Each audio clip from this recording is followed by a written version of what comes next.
হযরত ওমর রাদিয়াল্লাহু তাআলা আনহুর একটা ছেলে জীবনে একবার নবীজি সাল্লাল্লাহু আলাইহি ওয়াসাল্লামের একটি কথার বিপরীতে বিরোধিতা করে নাই, একটা যুক্তি দেখাইছিল, পাল্টা একটা ভিন্ন যুক্তি দিছিল।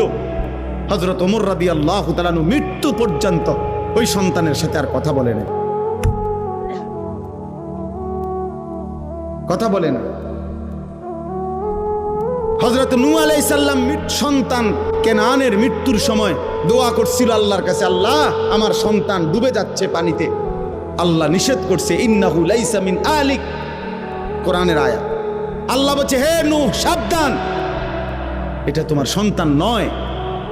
ইন্নাহু আমালুন গায়রু সালেহ, এটা বেআমল, গায়রু সালেহ, এর সমস্ত কর্ম অসৎ কর্ম, এ নাফরমান, আল্লাহকে সেজদা দেয় নাই।